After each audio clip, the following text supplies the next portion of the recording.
Natimbog ang dalawang lalaki matapos tangayin ng isang motorsiklo sa Tondo, Maynila. Ang aktwal na pagnanakaw sa pool sa CCTV. Nasa frontline balitang yan si Faith Del Mundo. Makikita sa kuwang ito ng CCTV nung nakaraang Biyernes ang tatlong lalaking nag-uusap sa Barangay 122 sa Tondo, Maynila. Maya-maya bigla silang naghiwa-hiwalay. Naglakad ang lalaking nakaitim sa kanang bahagi ng kalsada. Ilang saglit pa, sinundan siya ng dalawang lalaking kausap niya kasama ang isang bata. Ayan po yung motor, oh. Ayan, hinihila-hila niya na. Akay-akay na ng nakaitim na lalaki ang isang motorsiklo. Ayon sa biktima, naiwan niya ang susi sa top box ng motor na agad naman daw kinuha ng kapitbahay nito.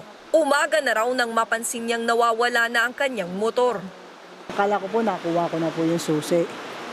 Ang pagpasok ko ng bahay, siguro mga alas 9, tinempohan pong kunin yung susi po ng motor ko.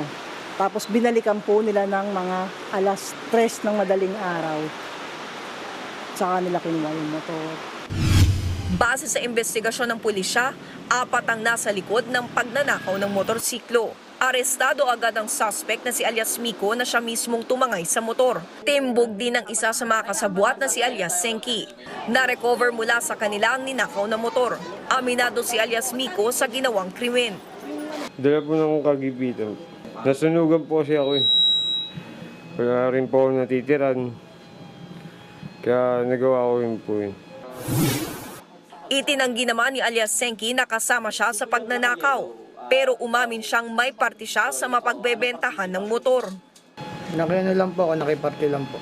Ano, paano? Kasi po, birthday ko po nung araw na yun. Magkano daw dapat ang share mo doon kung mabebenta yung motor? Hindi ko po alam. Tinutugis pa ang dalawa nilang kasabwat. Paalala naman ng mga pulis para hindi mabiktima ng mga kawatan. Bago natin iwanan yung mga motorsiklo natin, siguraduhin natin dala natin yung susi. Kasi para maiwasan natin yung ganitong klaseng insidente. Nakakulong na ngayon ang dalawang suspect na nahaharap sa reklamong paglabag sa new anti-carnapping law. Nagbabalita mula sa Frontline, Faith Del Mundo, News 5. Mga kapatid, Jiggy Manikad po, iba na ang may alam at may pakialam sa panahon ngayon. Para sa konkreto, kumpleto at komprehensibong balitaan sa Frontline, mag-follow at mag-subscribe sa social media pages ng News 5.